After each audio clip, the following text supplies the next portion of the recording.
ലഹരി പിടിച്ചെടുക്കുമ്പോ അതിന് രാഷ്ട്രീയം, അതിന് മതം കലർത്തുന്ന പ്രവണത കൂടിയിട്ടുണ്ട്. ഇപ്പൊ കണ്ടില്ലേ ന്യൂസ്, കളമശ്ശേരി പോളിടെക്നിക് ഹോസ്റ്റലിൽ നിന്ന് കഞ്ചാവ് പിടിച്ചെടുത്തപ്പോ അത് SFI ആണെന്ന് പറയുന്ന പ്രതിപക്ഷം, അത് KSU ആണെന്ന് പറയുന്ന ഭരണപക്ഷം, അത് വിദ്യാർത്ഥി സംഘടന നേതാക്കൾ വന്നിട്ട് ഞങ്ങളല്ല എന്ന് ഫേസ്ബുക്കിൽ പോസ്റ്റ് ഇട്ടുകൊണ്ടേ നിൽക്കുകയാണ്.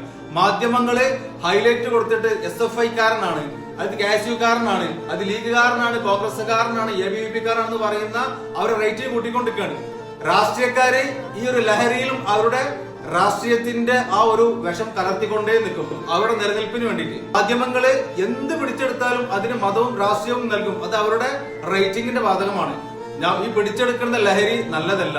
അത് ലീഗ് അടിച്ചാലും അതില്ലെങ്കിൽ കമ്മ്യൂണിസ്റ്റുകാരടിച്ചാലും ആരടിച്ചാലും കിളി പാറും എന്നുള്ളത് യാഥാർത്ഥ്യമാണ്. മജ്ജയും മാംസവും നീരും ചോരയും നല്ല യുവത്വങ്ങളാണ് ഈ ലഹരി അടിച്ചിട്ട് നമ്മുടെ നാടിനെ കുട്ടിച്ചോറാക്കി മാറ്റിക്കൊണ്ടിരിക്കുന്നത്. ഓക്കെ, അപ്പോ ഈ ഒരു ലഹരിയെ വിമുക്തമാക്കേണ്ടത് വിദ്യാർത്ഥി സംഘടനകളുടെ കടമയാണ്. ഒറ്റക്കെട്ടായിട്ട് പോരാടുക. അതിന് ഒരു തരത്തിലുള്ള രാഷ്ട്രീയവും നൽകണ്ട, മതവും കലർത്തേണ്ട, വിദ്യാർത്ഥി സംഘടന നൽകണ്ട. നമുക്കത് കേൾക്കുമ്പോ തന്നെ പുച്ഛമാണ്. ഓക്കെ, അപ്പൊ ഇന്നാളെ പിടിച്ചപ്പോ അത് ലീഗാരനാണ്, ഇന്നാളെ റൂമിൽ നിന്ന് പിടിച്ചപ്പോ അത് SFI കാരനാണ്. ആർക്കും വേണം, ഞങ്ങൾക്ക് വേണ്ട. അതല്ല, ഇവിടെ ലഹരി ഇല്ലാതാവണം എന്നുള്ളതാണ് ഓരോ മലയാളിയും ഓരോ മനുഷ്യരും ചിന്തിക്കുന്നത്. തുടച്ചു നീക്കാം നമുക്ക് ഒറ്റക്കെട്ടായിട്ട്. Say no drugs. ഓക്കെ.